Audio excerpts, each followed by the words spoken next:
How many times today have you found yourself thinking about what-if scenarios? What if I make a mistake? What if people don't like me? What if there's a serious illness developing? If these thoughts revolve in your mind all day, it might be more than just simple worry. In psychology, this is sometimes referred to as generalized anxiety disorder. It's a state where your brain can't rest, constantly over-anticipating potential future risks that haven't even happened yet. The brain of someone experiencing anxiety can sometimes feel like a faulty smoke detector. Even when there's no real danger, it seems to sound an alarm throughout the day. Starting now, let's explore your worries. We'll see if they're a natural part of life or if they might be signals that need support. We'll use 7 helpful criteria to guide us. The first signal can be your body's response. For example, if you often feel your heart racing or like you can't catch your breath without any clear reason, or if your shoulder and neck muscles are always tense and you find yourself clenching your teeth unconsciously, these could be signs that your body is already in a state of readiness, preparing for perceived challenges. Anxiety isn't just a matter of thought. It's more like your entire nervous system becomes overwhelmed. When a part of your brain called the amygdala sends excessive danger signals, your body reacts as if it's truly in peril. Your heart rate quickens, your breathing becomes shallow, and your muscles tense up. All of these are simply part of your natural survival instinct. The challenge is that this system continues to operate even when there's no real danger. It feels like my body becomes quite drained, similar to running a marathon all day. The second sign you might notice is a feeling of worry that seems beyond your control. Even if you try to stop thinking about it, your mind might automatically start playing out the worst possible scenarios. It's almost as if one worry leads to another, creating a chain of many different concerns. Let's consider an example. You text a friend and no reply comes back. Many might simply think they're busy, then move on. But for someone experiencing anxiety, these worries can unfold quite differently. You might start wondering, did I perhaps do something wrong? Are they upset with me? Could it be that they've grown to dislike me? What if they even speak poorly of me to other friends? This isn't about a lack of willpower. Instead, your brain can sometimes get caught in a loop of anticipating potential risks. Psychologists call this the worry spiral. Once it starts, it can feel incredibly difficult to pause or redirect your focus. It might feel like your thoughts are leading you, rather than you being in control of them. The third sign is often a deep drive towards conscientiousness and perfectionism. Even a minor mistake might feel unacceptable, leading you to repeatedly check things. You might read emails many times before sending them. Even afterward, a sense of worry can linger. A small change in someone's expression might cause your mood to shift throughout the day. I often find myself trying to be a good person, someone who causes no trouble. This is because I feel safer when I am that way. However, this isn't necessarily a sign of true conscientiousness. Instead, it often stems from a deep fear of criticism or potential failure. In psychology, this particular pattern is often referred to as rejection sensitivity. It means being overly sensitive to the negative reactions of others. It can sometimes appear that those of us with anxiety disorders are perfectionists. However, this isn't out of a pursuit of excellence, but rather a fear of making mistakes.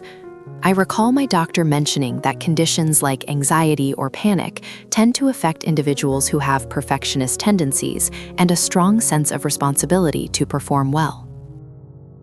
It's sometimes said that those less concerned with striving or external opinions might not encounter certain difficulties.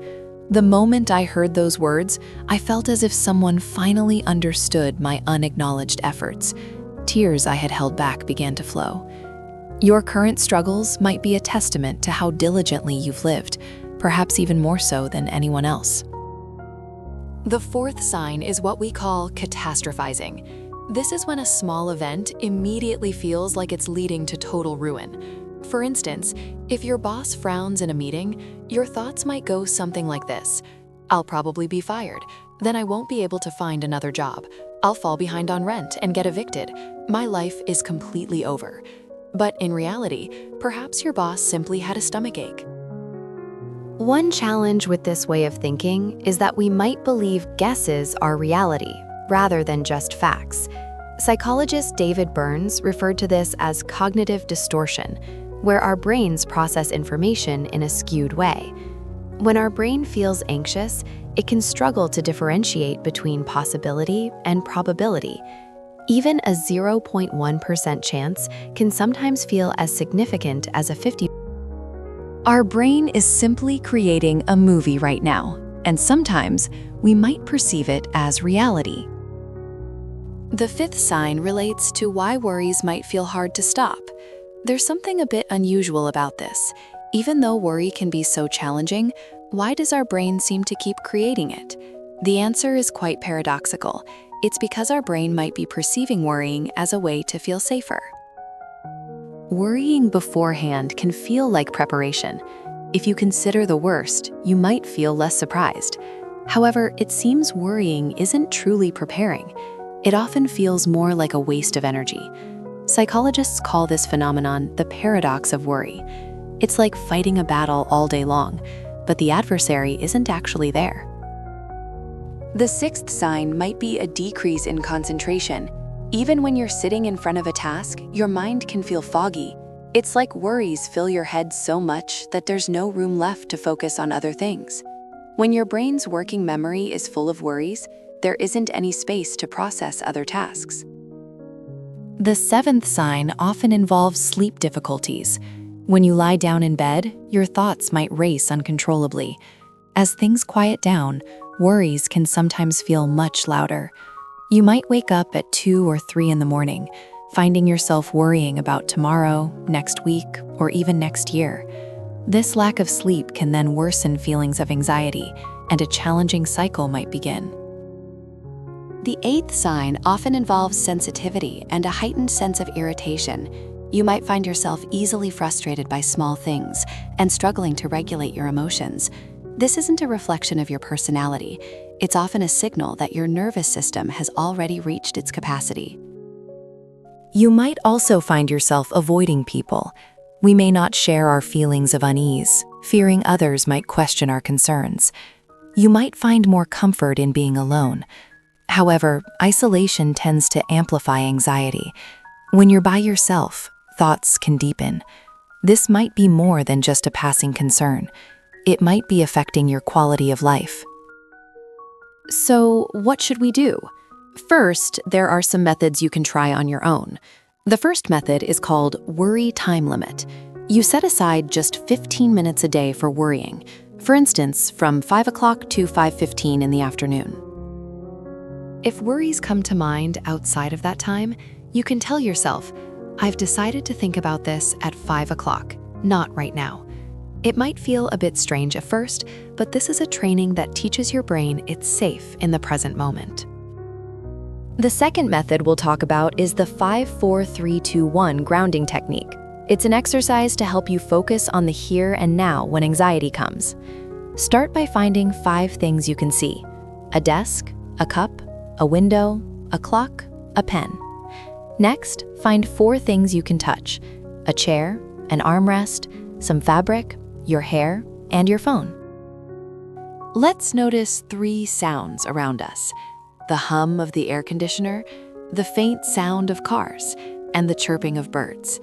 Next, 2 scents, perhaps the inviting aroma of coffee or the clean smell of soap, and a single taste, the gentle aftertaste of tea lingering in your mouth. This technique helps bring your mind, which might be caught up in future thoughts, back to the present moment. The third strategy is to simply write down your worries. Putting them on paper can help you see them more objectively. Often, you might discover that there isn't actually any concrete evidence for those concerns. However, when personal efforts aren't enough, professional support can make a difference.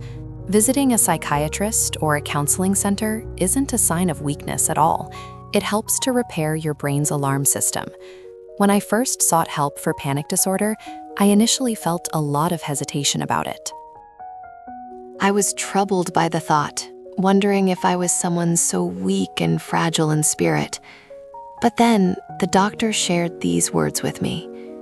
Taking this medicine now is much like pouring a 500 milliliter bottle of water into a vast river or ocean. It's like pouring a single bottle of water into a vast ocean. It won't really change anything, will it? It's such a small amount, so please don't feel you need to worry too much. After hearing that, my apprehension about medication and the feeling of blaming myself became much lighter. Treatment is simply about supporting the brain to find the chemical balance it needs. Cognitive behavioral therapy is also very effective. Working with a professional, you can identify distorted thought patterns and learn to replace them with more realistic ones. Research suggests that combining medication with therapy can improve anxiety disorders by about 70 to 80%. If anxiety is taking over your life, therapy can help you reclaim it. If you're feeling today slip away due to worries about things that haven't happened, please know it's not a sign of weakness. It's often just your brain working hard to protect you. Asking for help is a true act of courage. Why not try taking a small step forward, starting today? Your mind can indeed learn to find peace again.